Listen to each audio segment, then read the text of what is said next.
Hello everyone, welcome to our channel. इस video में हम बात करने वाले हैं control and coordination class 10th biology का। Let's start then. First of all slide में आप देख रहे हैं जैसे कि कंट्रोल एंड कोऑर्डिनेशन है क्या।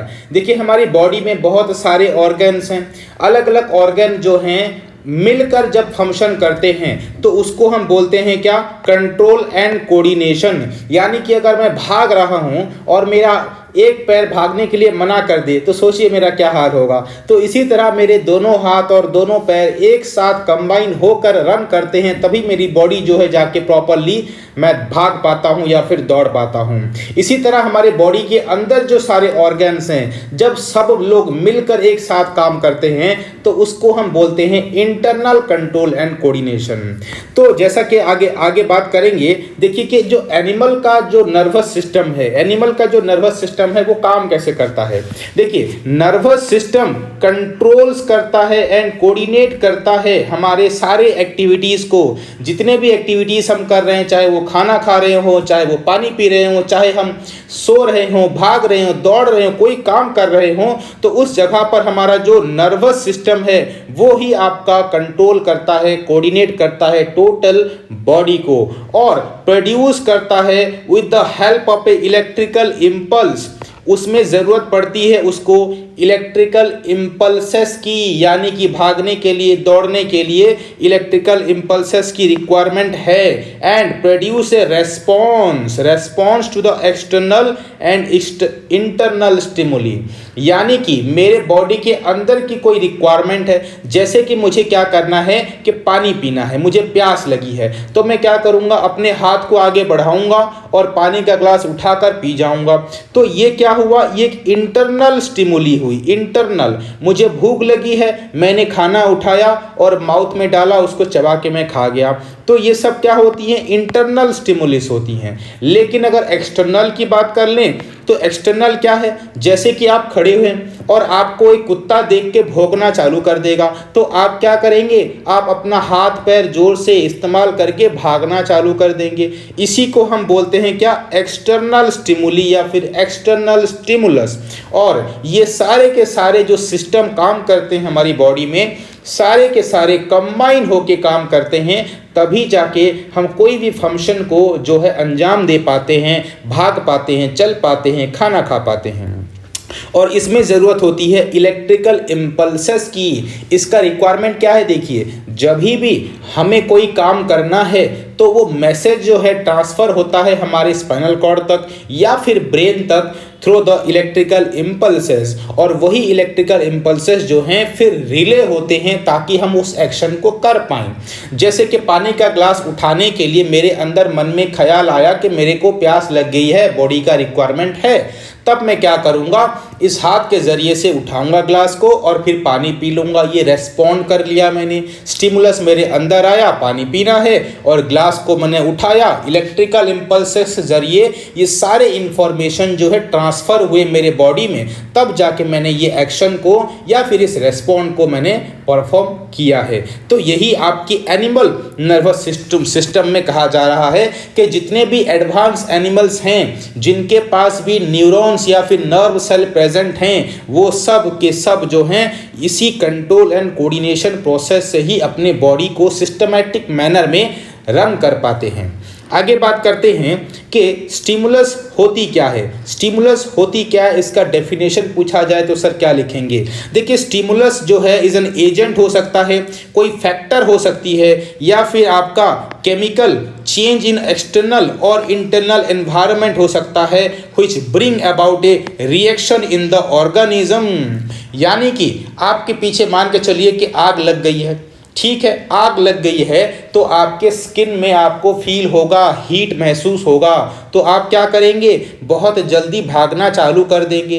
तो आपकी एनवायरनमेंट में, आपके आसपास में आग लगी है तो वो एक केमिकल चेंज हो रहा है कि नहीं, तो उसकी वजह से आपकी बॉडी में जो हीट महसूस हो रहा है वो एक स्टिमुलस है। और उस स्टिमुलस के ज़रिए से आपने जो रेस्पॉन्ड किया, आपने जो भागना चालू किया, वो एक रेस्पॉन्ड कहलाएगा, जो कि किसी भी लिविंग ऑर्गेनिज्म में प्रेजेंट होता है। ये चीज़ आप ध्यान में रखिएगा, डेफिनेशन को याद रखिएगा। कोई भी एक ऐसा एजेंट यानी कि क्या, जैसे कि आपको कोई मधुमक्खी आ रही है दौड़ाने के लिए, भागने के लिए, तो आप क्या करेंगे, भागेंगे, क्योंकि वो काट देगी।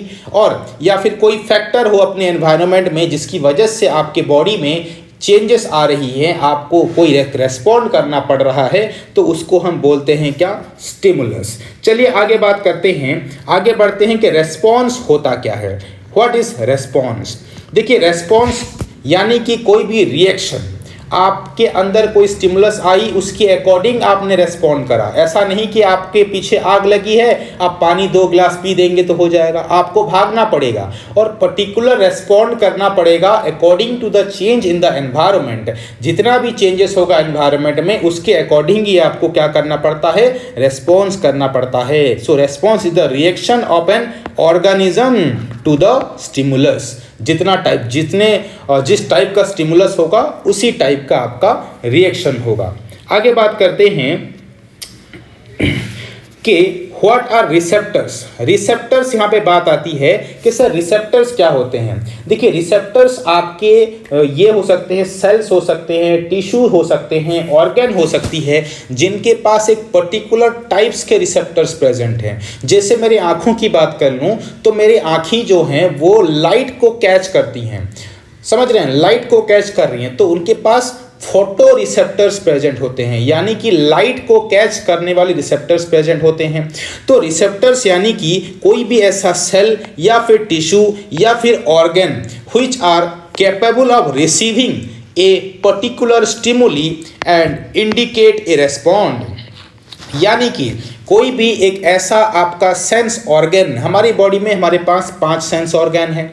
एक आपका आँख हो गया, नाक हो गया, माउथ हो गया, टंग, स्किन हो गया, ये सब आपके कान हो गए, ये सब आपके 5 सेंस ऑर्गन हैं। और ये सेंस ऑर्गन में होते हैं रिसेप्टर्स, जो कि अलग अलग टाइप्स के होते हैं और अलग अलग चीज़ों को कैच करते हैं। ऐसा नहीं होगा कि कोई बुरा स्मेल आ रहा है और मेरे स्किन को पता लग जाए कि भाई बुरा स्मेल आ रहा है, या मेरी आँखों को पता लग जाए कि कोई बुरा सा स्मेल है। किसको पता लगेगा? मेरे नाक को पता लगेगा। तो मेरे नाक में कुछ ऐसे रिसेप्टर्स प्रेजेंट हैं जो कि उन चीज़ों को वो कैच करते हैं, रिसीव करते हैं, तो उनको हम क्या बोलते हैं? रिसेप्टर्स बोलते हैं। तो सारे सेंस ऑर्गन के पास अलग अलग टाइप्स के रिसेप्टर्स प्रेजेंट होंगे और उसी रिसेप्टर के ज़रिए से ही हम जो है अलग अलग चीज़ों को रेस्पॉन्ड करते हैं। आगे बात करते हैं कि रिसेप्टर्स के टाइप्स क्या हैं, क्या क्या रिसेप्टर्स प्रेजेंट हैं। पहले बात करते हैं कि गैस्ट्रोटोरी रिसेप्टर्स आपके होते हैं, ये आपके लोकेटेड होते हैं कहाँ पर? आपके टंग में होते हैं, माउथ या टंग में, पर्टिकुलरली टंग में होते हैं। यानी कि जो टेस्ट बर्ड्स होते हैं आपके टंग में, 4 अलग अलग टाइप के टेस्ट बर्ड्स हैं। जैसे कि आपको अगर सोर टेस्ट हो रहा है, कोई बिटर टेस्ट हो रहा है, या फिर स्पाइसी टेस्ट हो रहा है, ये सब जो टेस्ट हैं वो आपके गैस्ट्रोटोरी रिसेप्टर्स के द्वारा ही पहचाने जाते हैं और वही स्टिमुलस आपके ब्रेन में जाती है, तब जाके आप उस टेस्ट को महसूस कर पाते हैं। तो पहला रिसेप्टर टाइप्स याद रखिएगा, क्या? गैस्ट्रोटोरी रिसेप्टर्स। दूसरे रिसेप्टर्स में आते हैं, इसको बोलते हैं क्या? Thermo receptors. Thermo receptors, thermo मतलब क्या? हीट। बात हो रही है हीट को डिटेक्ट करने वाली रिसेप्टर्स की। ये आपके प्रेजेंट होते हैं कहाँ पर? स्किन में। आपके स्किन में जो रिसेप्टर प्रेजेंट हैं, जैसे कि एनवायरनमेंट में क्या होता है कि सर्दी का मौसम आ जाए तो हम क्या करते हैं कि फटाक से स्वेटर पहन लेते हैं, जैकेट्स पहन लेते हैं। गर्मी का मौसम हो जाए तो क्या करते हैं कि फ़ैन कूलर लगा देंगे ताकि बॉडी जो है हीट ना हो। तो हमारी बॉडी को महसूस हो पाता है कि कौन सा टेम्परेचर इंक्रीज हुआ, कहाँ पर डिक्रीज हुआ है, और इसी को हम कहते हैं क्या? थर्मो रिसेप्टर्स, जो कि प्रेजेंट होते हैं आपके स्किन में।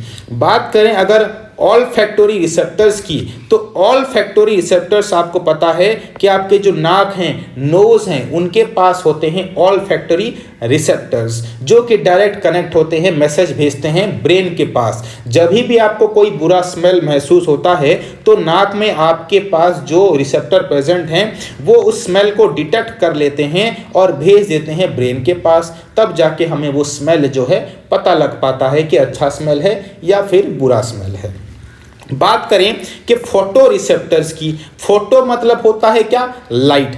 तो लाइट के रिसेप्टर्स आपकी आंखों में प्रेजेंट होते हैं। तो जब भी कोई बहुत ज़्यादा तेज़ रोशनी आपकी आंखों में गिरती है तो आप अपनी आंखें बंद कर लेते हैं, या फिर जो है अंधेरा होता है तो आप देख नहीं पाते हैं क्योंकि वहाँ पर लाइट की एब्सेंस होती है।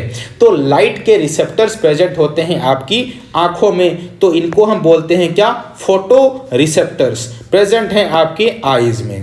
बात करें अगर फोनो रिसेप्टर्स की, फोनो रिसेप्टर्स यानी कि जो आपके कान में जो रिसेप्टर्स प्रेजेंट हैं, फोन यानी कि साउंड, फोनो मतलब साउंड, तो आपकी ईयर में जो आपके पास रिसेप्टर्स प्रेजेंट हैं जो कि किसी भी साउंड को कैच कर सकते हैं और उसके इंफॉर्मेशन को ब्रेन तक सेंड कर सकते हैं, तो उन रिसेप्टर्स को जो कि उनको कैच कर रहे हैं उस स्टिमुलस को, तो उसको हम बोलते हैं क्या, फोनो receptors, detect sound.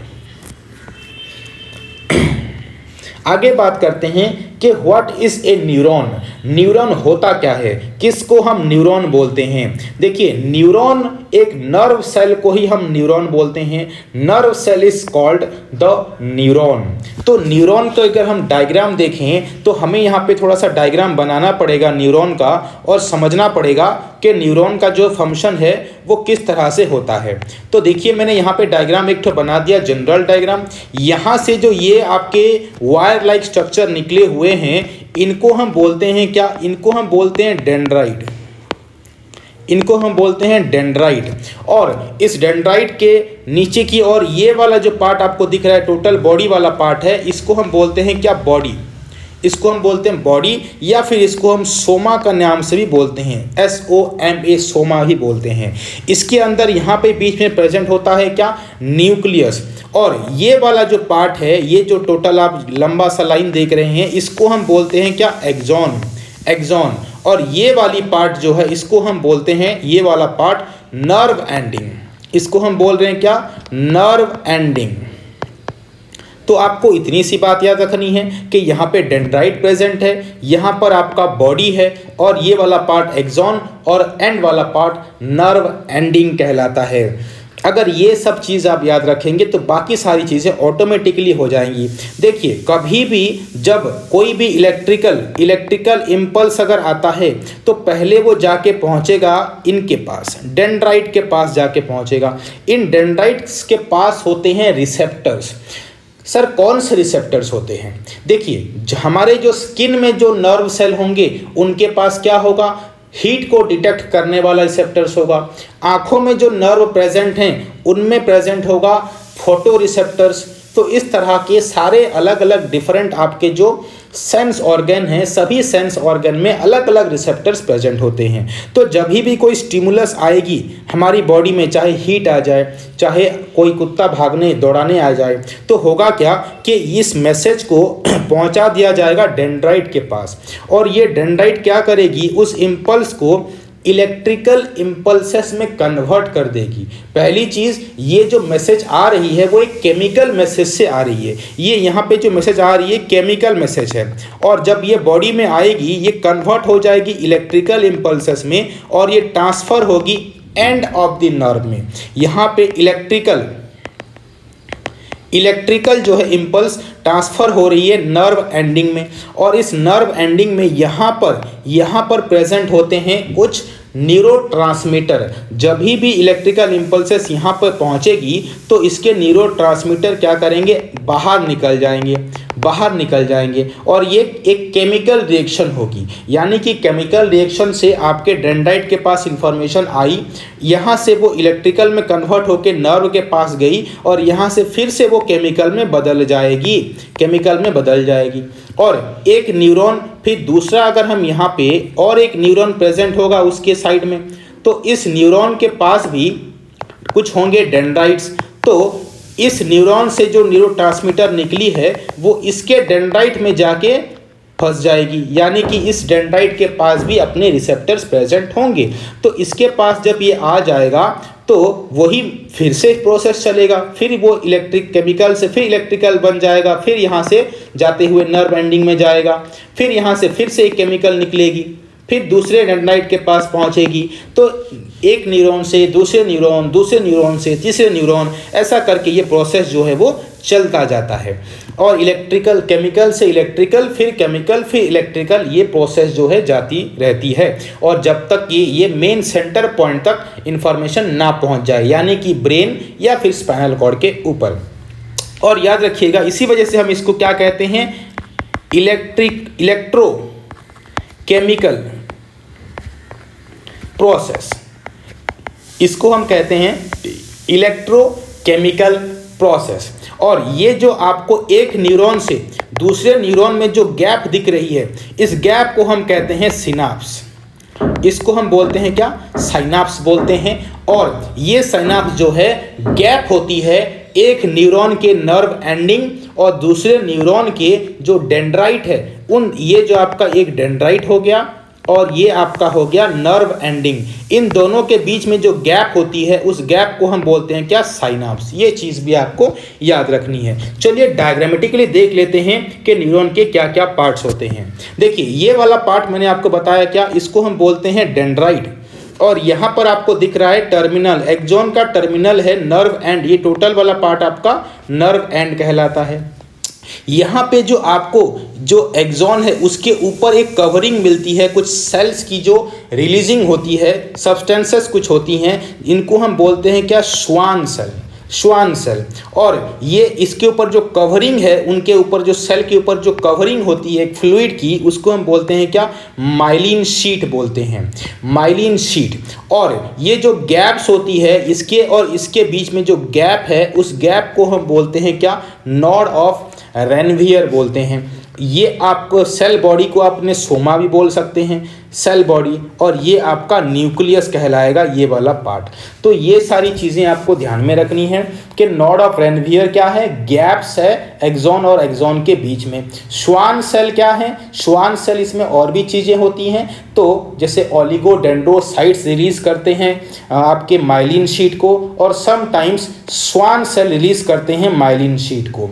Schwann cell जो है, ये सेल जो है यही एक आउटर कवरिंग को रिलीज कर रही है, इसको हम बोलते हैं क्या, माइलिन शीट। और ये आपको डायग्राम याद में रखना है, एग्जाम में आने वाला है। बात करें अगर स्ट्रक्चर ऑफ न्यूरॉन की, तो यहाँ पे याद रखिएगा पहली चीज़ है क्या, आपकी सेल बॉडी। सेल बॉडी आपके पास है, और सेल बॉडी यहाँ पे इसको हम सोमा भी पुकारते हैं। इट हैज़ एबंडेंट साइटोप्लाज्म, यहाँ पे बहुत सारे आपके साइटोप्लाज्म भरे पड़े रहते हैं हर जगह पे। और साइटोप्लाज्म आपको पता है जेली फ्लूइड लाइक स्ट्रक्चर होती है जो सेल के अंदर प्रेजेंट रहती है, जिसके अंदर सारे के सारे सेल ऑर्गेनेल जो है वो पड़े रहते हैं। And other cell organelles but lack centriole, इनके पास सेंट्रियोल्स एब्सेंट होता है, जो आपने सेल चैप्टर में पढ़ रखा है क्लास 9th में, सेंट्रियोल की बात हो रही है। तो सेंट्रियोल यहाँ पे एब्सेंट होता है, लेकिन बाकी सारे सेल ऑर्गेनेल जैसे कि राइबोसोम हो गया, माइटोकॉन्ड्रिया हो गया, ये सब यहाँ पे प्रेजेंट होते हैं। बात कर लें अगर डेंड्राइट की बात करते हैं कि ये वाला पार्ट आपका डेंड्राइट कहलाता है। They pick up the nerve impulse, जब भी कोई नर्व इम्पल्स आती है, कोई फंक्शन हमें करने के लिए स्टिमुलस आती है, तो उसको पिक कौन करता है, उसको पकड़ के अंदर लेकर कौन जाता है, तो आप बोलेंगे सर डेंड्राइट ये काम करती है। And also help in joining one neuron with the other, एक न्यूरॉन से दूसरे न्यूरॉन को जोड़ने का काम भी आपका डेंड्राइट कर रहा है। जैसा कि मैंने बताया आपको कि एक न्यूरॉन का डेंड्राइट और दूसरे न्यूरॉन का नर्व एंड, दोनों मिलकर एक जंक्शन बनाते हैं जिसको हम बोलते हैं क्या, साइनाप्स। तो दोनों को जोड़ कौन रहा है, एक का डेंड्राइट और दूसरे का नर्व एंड। बात करें अगर एक्सॉन की, तो axon it carries impulses away from the cell body, जो आपका ये एक्सॉन वाला पार्ट है इस इम्पल्स को एक न्यूरॉन से दूसरे न्यूरॉन के पास भेजने के लिए काम करता है। और एक्सॉन टर्मिनल एंड इस मसल्स फाइबर से बने हुए होते हैं ग्लैंड्स और combined with dendrite of other neurons के डेंड्राइट्स भी वहाँ पर आपको देखने को मिल जाएंगे। आगे बात करते हैं नेक्स्ट स्लाइड में कि पैसेज ऑफ नर्व इम्पल्स किस तरह से होता है, कि नर्व इम्पल्स किस तरह से एक न्यूरॉन से दूसरे न्यूरॉन की ओर ट्रैवल करते हैं, उसके ऊपर बात करेंगे। देखिए, an impulse travels along A neuron pathway इसको हम बोल रहे हैं। पाथवे क्या है, कौन सा ऐसा रास्ता है जिसमें कि इंफॉर्मेशन एक न्यूरॉन से दूसरे न्यूरॉन तक जाती है, वो भी हम डिस्कस करेंगे। And electrical changes move across neural cell membrane.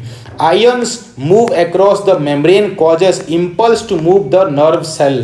देखिए, यहाँ पर बात हो रही है, पूछा जा रहा है कि एक सेल से दूसरे सेल तक जो इलेक्ट्रिकल इम्पल्सेस जा रही है और साथ में साथ केमिकल भी रिलीज हो रही है, तो जो इलेक्ट्रिकल इम्पल्सेस का ट्रैवल है वो हो कैसे रहा है। देखिए, वहाँ पर क्रिएट होती है पोटेंशियल डिफरेंस, तो आपका जो इलेक्ट्रिसिटी का अमाउंट है वो एक जगह से दूसरी जगह तभी ट्रैवल करता है जब आपका पोटेंशियल डिफरेंस बनता है। तो इसी वजह से ही न्यूरॉन का जो ट्रांसमिशन है, इलेक्ट्रिकल ट्रांसमिशन है, वो हो पाता है उसी मेम्ब्रेन के जरिए से नर्व सेल में। Now when impulse reaches the end of the neuron और the axon, the impulse reaches a synapse. तो जब भी आपके नर्व एंड वाले पॉइंट में जाके पहुंचती है, आपकी जो इंफॉर्मेशन जाके पहुंचती है, तो वहां पर क्रिएट होती है एक synapse is the space between the neuron. तो दो न्यूरॉन के बीच में जो गैप्स होती है, उस गैप को हम क्या बोलते हैं, उस गैप को हम बोलते हैं साइनाप्स। आगे बात करते हैं कि जो पाथवे है उसको डिटेल में समझते हैं कि किस तरह से पाथवे काम करता है। देखिए, मुझे प्यास लगी है, ठीक है, तो मुझे स्टिमुलस आया कि भाई मेरे बॉडी की रिक्वायरमेंट है, मुझे प्यास लगी है। नाउ मेरे जो माउथ में जो रिसेप्टर्स होंगे वो एक्टिव हो जाएंगे, चलिए इसके बॉडी को पानी पिला दिया जाए। उसके बाद वहाँ पे जो डेंड्राइट्स होंगे, डेंड्राइट्स कौन से डेंड्राइट, आपको पूछा जाएगा कौन से सेल के डेंड्राइट, तो याद रखिएगा सेंसोरी न्यूरॉन। दो टाइप्स के न्यूरॉन यहाँ पे होते हैं, पहला हो गया सेंसोरी न्यूरॉन और दूसरा हो गया आपका मोटर न्यूरॉन। तो पहली जो इन्फॉर्मेशन जो कैच करी जाती है, ब्रेन के पास सिग्नल भेजा जाता है, वो सेंसोरी न्यूरॉन के द्वारा होता है। और जो एक्शंस होती हैं, यानी कि मेरे जो इन्फॉर्मेशन गई ब्रेन तक के पानी पीना है और ब्रेन ने इस हाथ को ऑर्डर दिया कि ग्लास को उठा लो, पानी पी लो, तो जो ऑर्डर मिला है उस ऑर्डर को काम करने के लिए जो एक्टिव होता है वो होता है मोटर न्यूरॉन। तो मोटर न्यूरॉन काम को करता है और सेंसोरी न्यूरॉन उस मैसेज को ब्रेन तक ट्रांसफर करा रहा है इन्फॉर्मेशन को। तो बात कर रहे हैं डेंड्राइट्स के पास आके पहुंच जाएगा, रिसेप्टर्स पहुंचा देंगे और सेंसोरी न्यूरॉन का वो डेंड्राइट होगा। उसके बाद डेंड्राइट से होते हुए वो कहाँ पे जाएगा, सेल बॉडी में जाएगा, जिसको हम क्या बोलते हैं, सोमा भी बोलते हैं। और सेल बॉडी से होते हुए वो उस न्यूरॉन के एक्सॉन वाले पार्ट में चला जाएगा, इलेक्ट्रिकल इम्पल्सेस होते हुए आपके एक्सॉन वाले पार्ट में चला जाएगा। एक्सॉन वाले पार्ट से फिर एक क्रिएट होगी साइनाप्स, यानी कि जो गैप्स होती हैं न्यूरोट्रांसमीटर जब एक सेल से दूसरी जगह पे जाएंगे, वो गैप्स को हम बोलते हैं साइनाप्स। और साइनाप्स की वजह से क्या होगा, दूसरे डेंड्राइट के पास ये चला जाएगा। दूसरे डेंड्राइट के पास अदर न्यूरॉन का जो डेंड्राइट होगा, एक नर्व एंडिंग एक्सॉन से दूसरे डेंड्राइट्स सेल के पास से चला जाएगा और उसके में से फिर से उसके सेल बॉडी में जाएगा। उसके सेल बॉडी में से फिर ये प्रोसेस चलती रहेगी जब तक कि वो न्यूरॉन, वेरियस अलग अलग न्यूरॉन सब मिलकर जो है central nervous system, central CNS हम बोलते हैं, सेंट्रल नर्वस सिस्टम के पास जब तक वो इंफॉर्मेशन नहीं पहुंच जाती। अगर वो सेंट्रल नर्वस सिस्टम के पास इंफॉर्मेशन पहुंच गई, और सेंट्रल नर्वस सिस्टम है क्या, ब्रेन और स्पाइनल कॉर्ड, दोनों को मिलाकर हम क्या बोलते हैं, सेंट्रल नर्वस सिस्टम CNS। आपका यहाँ पे आ जाता है एक ब्रेन और दूसरा आपका स्पाइनल कॉर्ड, दोनों को मिलाकर हम सेंट्रल नर्वस सिस्टम बोलते हैं। तो जब ये सेंट्रल नर्वस सिस्टम में पहुंचेगी तो दूसरा जो डेंड्राइट होगा कौन से सेल का, तो आप बोलेंगे अभी मोटर न्यूरॉन, क्योंकि फंक्शन को कराना है। इंफॉर्मेशन तो सेंसोरी न्यूरॉन से आके पहुंच गई है ब्रेन तक या फिर स्पाइनल कॉर्ड तक। अभी जो होगा वो मोटर न्यूरॉन होगा जो कि काम करना चालू करेगा। मोटर न्यूरॉन के पास अभी जाके सीएनएस इंफॉर्मेशन भेज देगा कि एक ग्लास को उठाओ। अभी सेल बॉडी के पास फिर इंफॉर्मेशन आएगी डेंड्राइट से होते हुए सेल बॉडी से फिर से एक्सॉन, और यहाँ पर आपका जो है रेस्पॉन्स जो है वो हो जाएगा, आपने पानी उठाकर पी लिया। तो ये जो है मैकेनिज्म जो है टोटल काम करता है जब तक कि कोई एक्शन परफॉर्म ना हो जाए या फिर जो है रेस्पॉन्स है आपका वो कंप्लीट ना हो जाए। ध्यान में रखिएगा कि जो नर्व इम्पल्सेस होते हैं, जो आप ये जो हमने जो क्रिएट करा सिचुएशन, ये बहुत ही शॉर्ट टर्म के लिए होता है।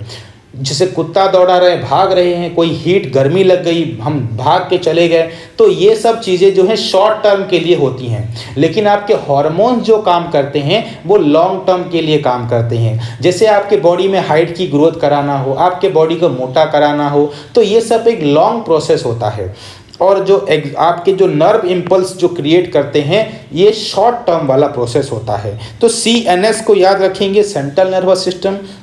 और एक चीज़ याद रखेंगे पीएनएस, इसको बोलते हैं पेरिफेरल नर्वस सिस्टम। हमारे स्पाइनल कॉर्ड से जितने भी आपके स्पाइनल कॉर्ड से और ब्रेन से जितने भी दोनों साइड से जो न्यूरॉन्स निकले हुए हैं, दोनों साइड तक टोटल बॉडी को कनेक्ट कर रहे हैं, उनको हम बोलते हैं क्या, उनको हम बोलते हैं peripheral nervous system. Peripheral nervous system, इस चीज़ को आपको ध्यान में रखना है। आगे बात करते हैं कि न्यूरोमस्कुलर जंक्शन क्या होती है। न्यूरोमस्कुलर जंक्शन और कुछ नहीं, वही साइनाप्स जो है आपका न्यूरोमस्कुलर जंक्शन होता है। बात करते हैं, देखिए neuromuscular junction is a synaptic connection between the terminal end of A motor nerve and A muscles. It is a side of the transmission of action potential from the nerve impulse. यानी कि जो action potential और action difference create हो रहा है एक और दूसरे न्यूरॉन के बीच में, उसी को ही हम बोलते हैं क्या, न्यूरोमस्कुलर जंक्शन। देखिए यानी कि जो मसल्स हैं जिनके पास आपके रिसेप्टर्स जाके इंफॉर्मेशन को पहुंचाएंगे, उसी को हम बोलते हैं आपका न्यूरोमस्कुलर जंक्शन। न्यूरो मतलब नर्व और मस्कुलर मतलब आपके मसल्स टिश्यू। तो ये प्रोसेस जो है आपको बस ये डेफिनेशन याद रखना है, ये प्रोसेस आपका नहीं पूछा जाएगा, ये क्लास 12 का पार्ट है। आगे बात करते हैं,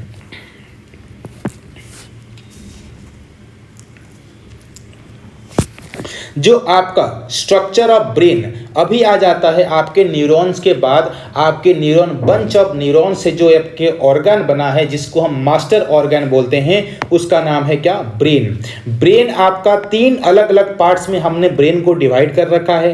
पहला पार्ट है फॉर ब्रेन, दूसरा पार्ट है मिड ब्रेन और तीसरा पार्ट है हाइंड ब्रेन। ये 3 आपके ब्रेन्स के पार्ट्स होते हैं, for brain, mid brain and आपका हाइंड ब्रेन। तो स्ट्रक्चर में देख लेते हैं कि कहाँ पर क्या क्या प्रेजेंट है।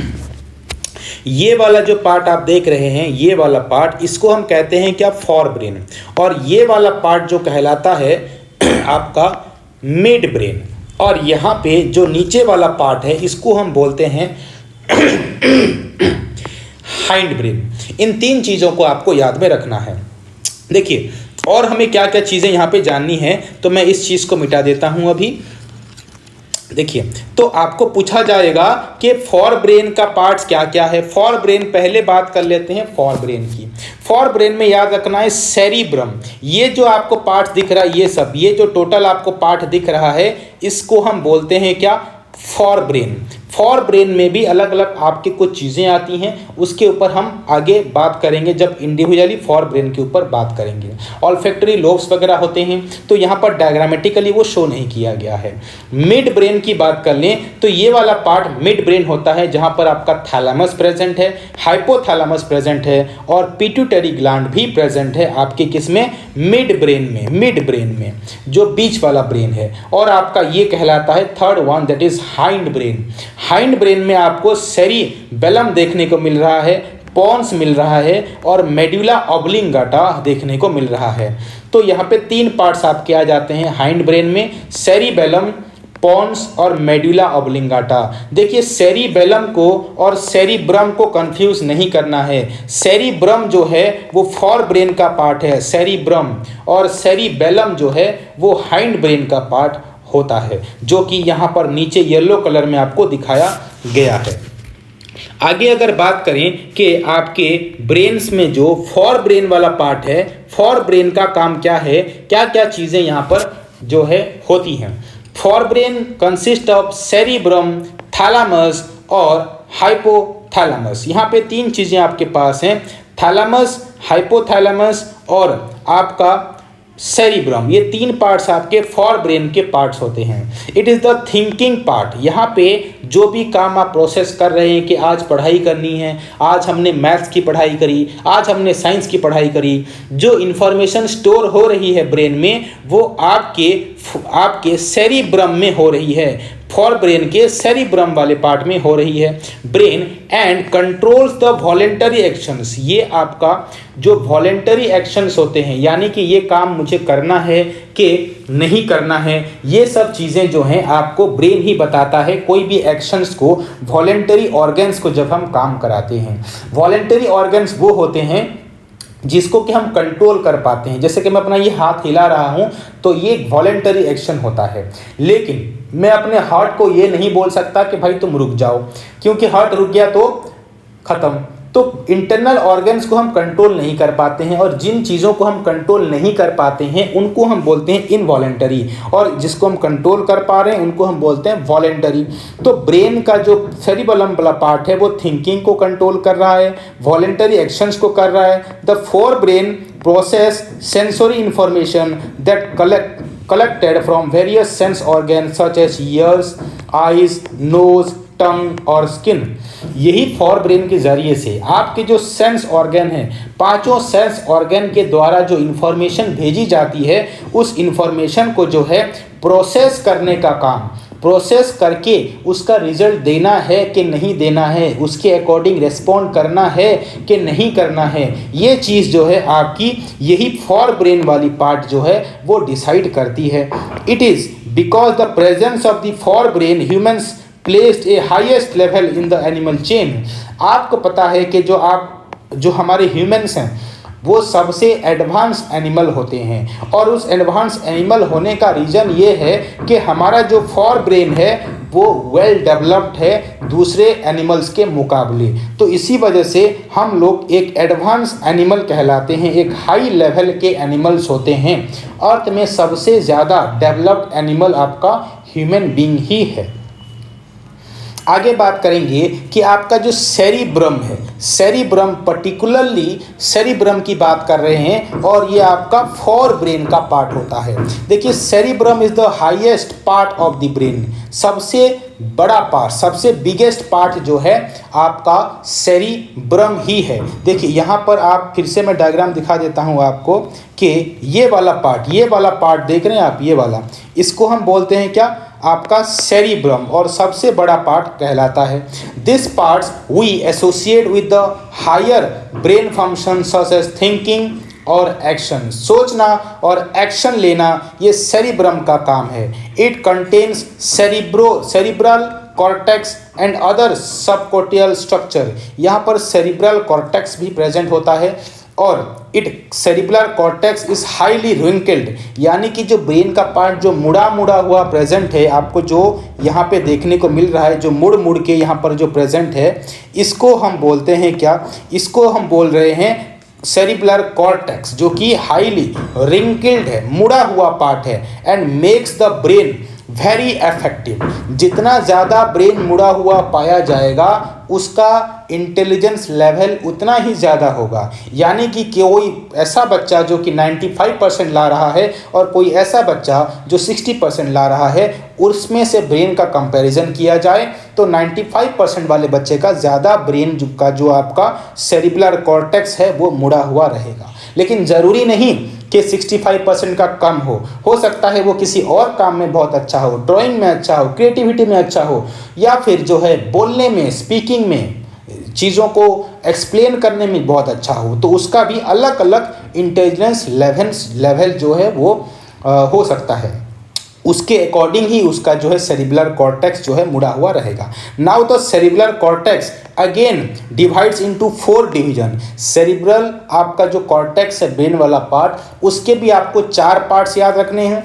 पहला है फ्रंटल लोब, जो फ्रंट वाले पार्ट में, उसको बोलते हैं क्या, फ्रंटल लोब। दूसरा है पेरिटियल लोब, फिर है ऑसिपिटल लोब, फिर है टेम्पोरल लोब। 4 इसमें लोब्स होते हैं। लोब्स यानी कि जो डिवीजन है, पार्ट्स हैं, उसी को ही हम लोब्स कह रहे हैं यहाँ पर।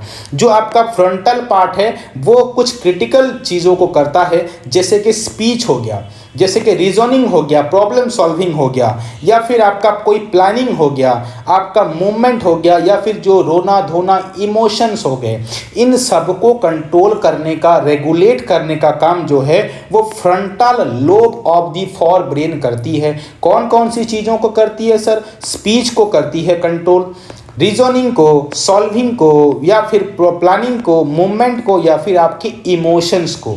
समझ रहे हैं? किसी से प्यार करना, किसी के इमोशंस को समझना, ये सब चीज़ें जो हैं फ्रंटल लोब कर रही है। दूसरी बात करें पेरिटल लोब की, parietal lobe associated with the lobe with recognization, orientation and precipitations of stimulus. जो भी स्टिमुलस आपके आती है, उस स्टिमुलस को रेस्पॉन्ड कराने के लिए आपका पेरिटल लोब रिकॉग्नाइज करता है उस चीज़ को, उसके अकॉर्डिंग डिसीजन लेता है। यानी कि कोई कुत्ता ऐसे देखकर मुझे भौंक रहा है तो मैं अंदाज़ा लगाऊंगा, रिकॉग्नाइज करूंगा, क्या वो मुझे दौड़ा के आके काटने वाला है। अगर मुझे लगेगा कि हाँ ये काट लेगा, तो ये डिसीजन कौन लेगा? आपका पेरिटल लोब जो होगी, फोर ब्रेन का पार्ट होगी, वही डिसीजन लेगी और आपके बॉडी को भगा देगी, भाई भाग जाओ नहीं तो काट देगा ये। नेक्स्ट बात करते हैं ऑसिपिटल लोब की। अगर बात करें, responsible for the visual processing, यानी कि कोई चीज़ हम जब देख रहे हैं, तो जब देखते हैं तो उसकी लाइट आके हमारे आंखों में वापस गिरती है, तब जाके हमारे ब्रेन को वो चीज़ दिखाई देती है। और ये प्रोसेस जो है, विजुअल प्रोसेस कंट्रोल करने का काम कौन कर रहा है? तो आप बोलेंगे ऑसिपिटल लोब, फोर ब्रेन का जो थर्ड वाला लोब है, ऑसिपिटल लोब, वही आपके विजुअल को कंट्रोल कर रहा है। बात करेंगे टेम्पोरल लोब की। टेम्पोरल लोब जो होती हैं, lobe associated with the memory और आपका speech, precipitation, recognition of audio stimuli. यानी कि आपको जो फ़ोन लगाते हैं, आपको पता लग जाता है, नया नंबर से आता भी है तो आपके पापा फ़ोन करे हैं या फिर कोई दोस्त फ़ोन किया है, आपको पता लग जाता है कि वो जो ऑडियो मेमोरी है आपके दिमाग में बैठ गई है कि इसकी आवाज़ ऐसी है, इसकी आवाज़ ऐसी है, तो आप उसको रिकॉग्नाइज कर लेते हैं। ये चीज़ को आपका टेम्पोरल लोब कराता है। साथ ही साथ जो मेमोरी है, जो आप जितना पढ़ रहे हैं, जितना भी पढ़ रहे हैं वो स्टोर हो रही है दिमाग में, तो कितनी पावर किसकी है रिटेन करने की, वो डिसाइड करेगा कौन? आपका temporal lobe. Now the cerebrum is divided into 2 halves, deep furrow this half the left and right hemisphere. Again जो आपका जो सेरिब्रम है उसको अगेन हमने अलग तरीके से 2 डिवीजन में ले रखा है। उसको हम बोलते हैं क्या? लेफ्ट हेमिस्फीयर और आपका right hemisphere. Left hemisphere, right hemisphere, जो बीच से ऐसे कटा हुआ है, आप यहाँ पे देख पाएंगे। तो इस डायग्राम में नहीं दे रखा है, तो ऐसे 2 जगह पे हम ऐसे बनाते हैं। अगर उसका व्यू हम चेंज कर दें तो ये वाला आपका लेफ्ट कहलाएगा, ये वाला आपका राइट हेमिस्फीयर कहलाएगा। ये चीज़ को आपको ध्यान में रखनी है। ईच साइड का जो फंक्शन होता है, दोनों साइड का जो फंक्शन होता है वो अलग अलग होता है। जैसे each side function slightly different from the other even though they are symmetrical. दोनों एक जैसे हैं। सिमेट्रिकल का मतलब जब आप 2 डिवीजन करते हैं तो दोनों साइड में अगर सेम साइज का देखने को मिलेगा ब्रेन, तो आपको उसको सिमेट्रिकल बोलेंगे। अगर दोनों में अलग अलग साइज देखने को मिलेगी तो आप उसको एसिमेट्रिकल बोलेंगे। तो हमारी जो ह्यूमन बॉडी होती है वो सिमेट्रिकल बॉडी होती है। तो ब्रेन को जब आप बीच से डिवाइड करेंगे, इधर आ जाएगा लेफ्ट हेमिस्फीयर और इधर आ जाएगा राइट हेमिस्फीयर। और आपके अगर राइट हेमिस्फीयर की बात करें, लिंक टू क्रिएटिविटी, कि बच्चा कितना क्रिएटिव है, कितना पढ़ाई में नई नई चीज़ों को लेकर आता है, नई चीज़ें सीखता है, उसको हम बोलते हैं क्या? क्रिएटिविटी, और ये वाला पार्ट आपकी राइट वाला हेमिस्फीयर जो है वो कंट्रोल कर रहा है, एंड लेफ्ट वाला हेमिस्फीयर जो है वो लॉजिकल एबिलिटीज़ के ऊपर काम करता है। यानी कि जो पढ़ाई कर रहे हैं, कितना लॉजिक आपने लगा, कितना मैथमेटिक्स का प्रॉब्लम सॉल्व किया आपने, ये आपका लेफ्ट वाला हेमिस्फीयर काम कर रहा है। And corpus callosum connect the two hemisphere, यानी कि यहाँ पे एक हेमिस्फीयर लेफ्ट वाला है, ये हेमिस्फीयर राइट वाला है, इन दोनों को बीच में जो कनेक्ट कर रहा है उसको हम क्या बोलते हैं, कॉर्पस कैल्यूसम, उसको हम नाम देते हैं। आगे बात करते हैं कि मिड ब्रेन में क्या है। मिड ब्रेन की बात करते हैं। देखिए जो मिड ब्रेन है connects the for brain and the mid hind brain, यानी कि फर्स्ट ब्रेन और थर्ड ब्रेन के बीच में कौन होगा, आपका मिड ब्रेन होगा, जो कि फर्स्ट और थर्ड वाले को कनेक्ट कर रहा है। It acts as bridge and transmit the signals from the hind brain to fore brain. Hind brain से फॉर ब्रेन के पास जो इंफॉर्मेशन को ट्रांसफ़र कर रही है वो मिड ब्रेन से होती हुई जा रही है। It is associated with motor control. Motor control यानी कि हम जो एक्शंस कर रहे हैं, भाग रहे हैं, दौड़ रहे हैं, चल रहे हैं, ये सारे एक्शंस आपके मोटर कंट्रोल में आते हैं, और कंट्रोल कर रहा है आपका जो मिड ब्रेन है वो उसको कंट्रोल कर रहा है। उसके साथ साथ जो विजन है उसको भी कंट्रोल करता है, हियरिंग को भी कंट्रोल करता है, टेम्परेचर भी रेगुलेट करता है, और अलर्टनेस, फटाक से उठ जाना, कोई अचानक से घर में आ गया चोरी करने के लिए, फटाक से उठ गए, पता लग गया आपको, ये अलर्टनेस जो है वो मिड ब्रेन के ज़रिए से आती है। और आप हियरिंग, टेम्परेचर, विजन, ये सारे के सारे इंफॉर्मेशन मिड ब्रेन कलेक्ट करके फॉर ब्रेन के पास भेजती है, ताकि फॉर ब्रेन उसको प्रोसेस करके फिर से एक्शंस के लिए जो है तैयार हो पाए। आगे बात करते हैं आपके हाइंड ब्रेन की। हाइंड ब्रेन का 3 पार्ट्स याद रखेंगे। पहला पार्ट होता है सेरिबेलम, दूसरा पार्ट होता है पॉन्स, और तीसरा पार्ट होता है मेडुला ऑब्लिंगाटा। तो पहले बात करते हैं कि सेरिबेलम क्या होता है। देखिए सेरिबेलम जो है कोऑर्डिनेट्स करता है muscular activity and maintain posture balance of the body, यानी कि आप स्ट्रेट खड़े हुए पा रहे हैं, स्ट्रेट होके चल पा रहे हैं, जो बॉडी का जो आपका कोऑर्डिनेशन है वो कंट्रोल करने का काम आपका सेरिबेलम करता है। सेरिबेलम आप यहाँ पे डायग्राम में देख सकते हैं, ये वाला पार्ट यहाँ पे, ये वाला पार्ट कहलाता है क्या, सेरिबेलम। आगे बात करेंगे कि सेरिबेलम के बाद बात करते हैं किसकी, पॉन्स की। पॉन्स जो होता है जो कनेक्ट करता है connects the cerebrum, cerebellum and medulla ऑब्लिंगाटा।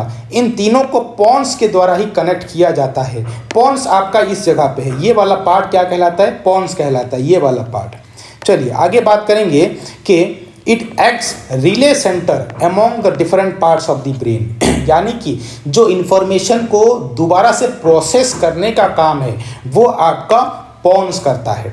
बात करेंगे आपके मेडुला ऑब्लिंगाटा की, तो मेडुला ऑब्लिंगाटा जो है is small structure present in the lower region of the brain, सबसे लोअर वाले पार्ट में, यहाँ पर ये वाला जो दिख रहा है, ये वाला पार्ट जो है आपका मेडुला ऑब्लिंगाटा कहलाता है। और इस मेडुला ऑब्लिंगाटा जो है mainly consist of the body autonomic function, जो जैसे हार्ट का ब्रीथ होना, ठीक है, हार्ट का पंप होना, जैसे कि आपकी किडनी का प्यूरिफाई करना ब्लड को, ये सारे जो ऑटोनॉमिक फंक्शंस होते हैं यही आपका रेगुलेट करता है। कौन, आपका मेडुला ऑब्लिंगाटा, जो कि हाइंड ब्रेन का पार्ट होता है। जैसे कि हार्ट बीट है, ब्रीदिंग है, डाइजेशन है, इन सब में ये रोल प्ले करता है। और प्राइमरी रोल इसका ये है कि connect the spinal cord, pons and the cerebral cortex, इन तीनों को कनेक्ट करके रखने का काम भी करता है। स्पाइनल कॉर्ड देखिए, जैसे कि यहाँ से स्पाइनल कॉर्ड नीचे की ओर गई है, नीचे की ओर,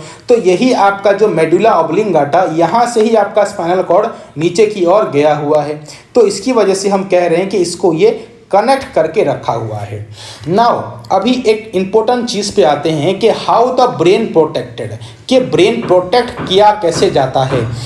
हमारा जो ब्रेन है, ठीक है, brain protected by the bones, bones के द्वारा प्रोटेक्ट किया जाता है।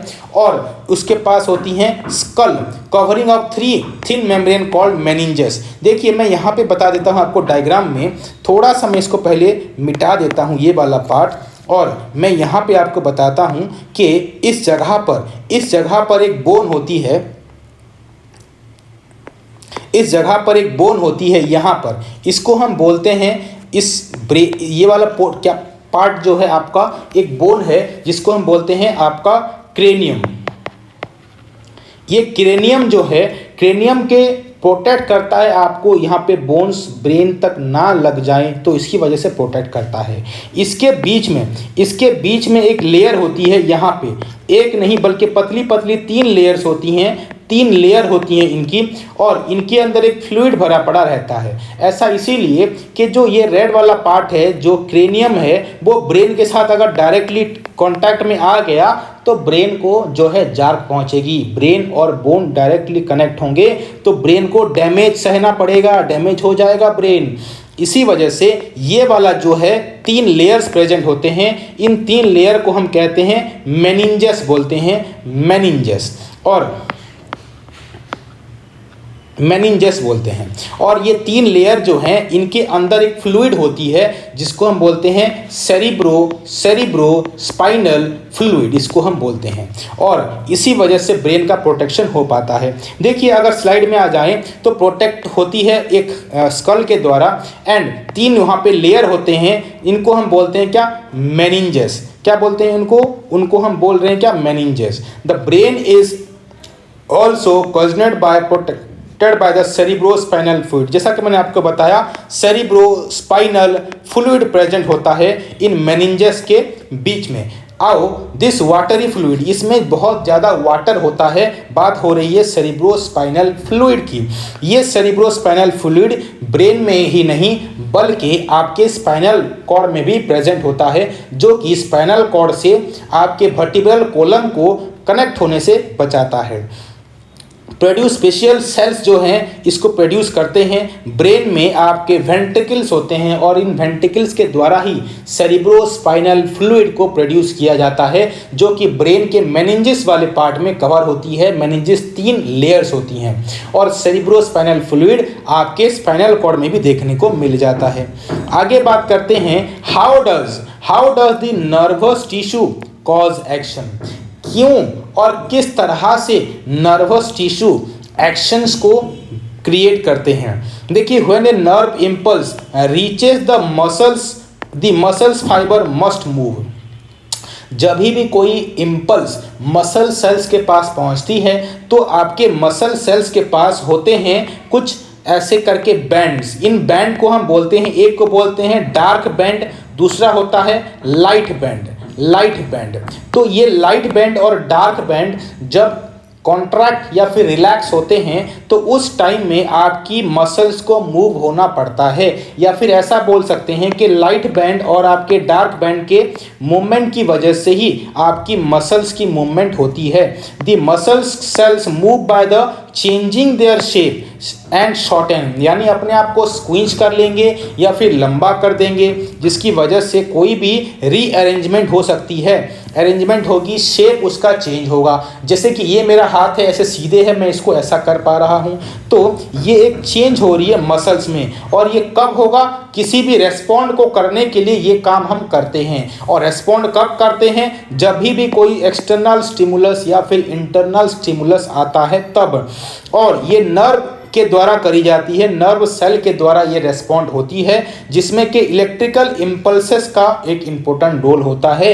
इलेक्ट्रिकल इम्पल्सेस के साथ साथ केमिकल इम्पल्सेस का भी यहाँ पर रोल है, यानी कि ये एक इलेक्ट्रोकेमिकल प्रोसेस होता है, मैसेज ट्रांसफर होना। When this happens new arrangement of these proteins give muscle cells shorter form. तो जो मसल्स में प्रोटीन्स होंगे, यही डार्क बैंड और लाइट बैंड जब होंगे, इनका कॉन्ट्रैक्शन और रिलैक्सेशन जो है आपके मसल सेल्स को शॉर्ट या फिर लॉन्ग कराने में हेल्प करता है, लेकिन एक पर्टिकुलर लेवल तक ही ये करा पाता है। आगे बात करेंगे, नेक्स्ट टॉपिक है आपका reflex action.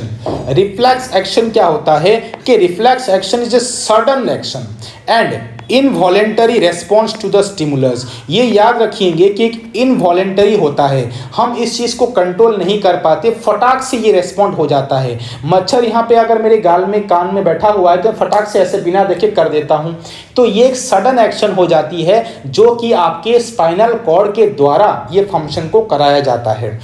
It helps in organism to quickly adopt and adverse circumstances that could have potential cause bodily harm even death।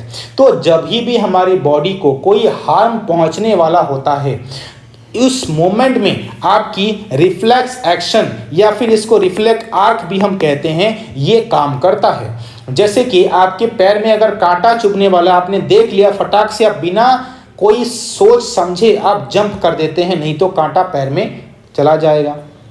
तो इसी तरह से बॉडी में अगर कोई डेंजर हमें पता लगे कि हमारी बॉडी को नुकसान पहुंचने वाली है, तो उस टाइम में रिफ्लेक्स एक्शन जो है वो नर्व सेल्स के द्वारा किया जाता है। Pulling out of hands away immediately after touching the hot object. कोई हॉट ऑब्जेक्ट को हमने ऐसे टच किया तो फटाक से ऐसे हाथ को क्या करते हैं, खींच लाते हैं। इसका रीजन ये है कि अगर हाथ वहाँ पे रह जाए तो आपका हाथ जल जाएगा और ये बॉडी के लिए एक हार्म है। तो इसी वजह से ये रिफ्लेक्स एक्शन और रिफ्लेक्स आर्क जो हैं वो हमारे न्यूरॉन्स के द्वारा, नर्व सिस्टम के द्वारा करी जाती हैं। आगे बात करें कि देखिए एग्जाम्पल दे रखा है रिफ्लेक्स आर्क्स में कि यहाँ पर हमने क्या किया, एक हॉट ऑब्जेक्ट यहाँ पे रखा हुआ है। इस हॉट ऑब्जेक्ट में आपके इसको आपने टच कर दिया, टच जब किया तो स्किन के पास आपके हीट पहुँच गई। तो यहाँ पर कुछ रिसेप्टर्स होंगे जो हीट को पहचान लेंगे और सेंसरी न्यूरॉन के पास उसको भेज देंगे। सेंसरी न्यूरॉन जो है आपके स्पाइनल कॉर्ड के पास भेज देगा। स्पाइनल कॉर्ड आपका सेंट्रल नर्वस सिस्टम का पार्ट होता है। तो स्पाइनल कॉर्ड में जब भेज देगा तो स्पाइनल कॉर्ड फटाक से एक्शन लेगी और मैसेज करेगी, मैसेज भेज देगी ब्रेन को, लेकिन साथ ही साथ वो उसमें रिले करेगी उसमें, और मोटर न्यूरॉन जो होंगे उन मोटर न्यूरॉन को इन्फॉर्मेशन भेज देगी और इन्फॉर्मेशन की वजह से मोटर न्यूरॉन इधर आएंगे और हाथ को वहाँ से फटाक से खींच लेंगे। ये जो है दो न्यूरॉन यहाँ पे इन्वॉल्व हैं, एक सेंसरी न्यूरॉन, एक है आपका motor neuron. Sensory neuron information को ट्रांसफ़र किया स्पाइनल कॉर्ड के पास और स्पाइनल कॉर्ड ने एक ऐसे न्यूरॉन को काम भेजा जो कि वो काम कर सकता था, वो है आपका मोटर न्यूरॉन। तो इस तरह से कोई भी रिफ्लेक्स आर्क या फिर रिफ्लेक्स एक्शन जो है वो हो पाती है। आई होप कि आप ये सब चीज़ें समझ गए होंगे और आपको चीज़ें अच्छे से समझ में आई होंगी। ये आपका फर्स्ट पार्ट है, आपका करीब करीब 1 घंटे का लेक्चर हो गया और सेकंड पार्ट में हम और भी चीज़ें डिस्कस करेंगे कि प्लांट्स में किस तरह से आपके एक्शंस, कंट्रोल एंड कोऑर्डिनेशंस बनते हैं। तो याद रखिए सेकंड लेक्चर आने वाला है, चैनल को सब्सक्राइब जरूर करिए सेकंड लेक्चर के लिए, और इस तरह के और भी एजुकेशनल वीडियोस आप तक पहुंचाने के लिए चैनल के साथ जुड़े रहिए। धन्यवाद।